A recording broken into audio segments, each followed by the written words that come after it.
you're on the west coast, maybe even on the east coast, we're fortunate in that we have a lot of hardy fuchsias that we can grow. They are deciduous.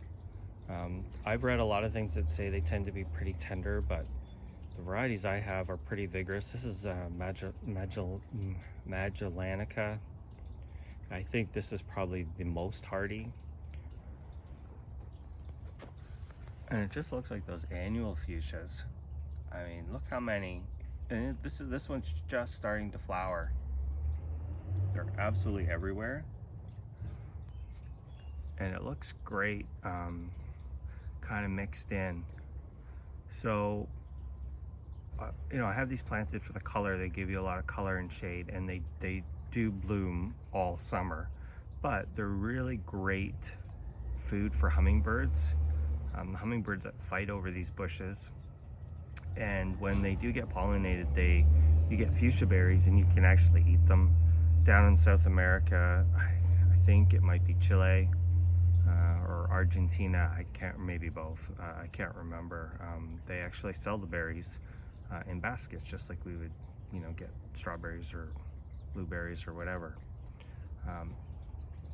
So this is probably the most common variety.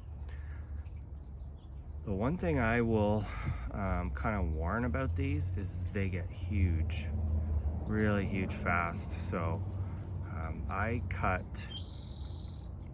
3 or 4 feet off of this last year, and it's already coming back with a vengeance.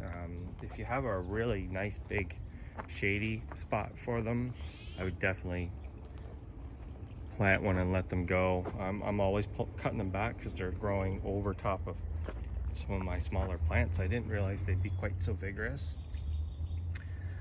You can see it's all the way back there. I believe this is the same variety, same species. I believe these will get about 8 feet tall and around easily. I've already pruned this back. You can prune them kind of like in the early spring, and then you can kind of prune as needed. Because this one gets a little more shade, it's a little bit further behind. And then kind of in the back there is another variety, and I don't remember what it's called, and it is extremely vigorous too. There's some of the leaders on it, and that one's a little bit more of a vine shape, whereas the magellanica, yeah, it's kind of tough to see. It actually forms quite a big trunk.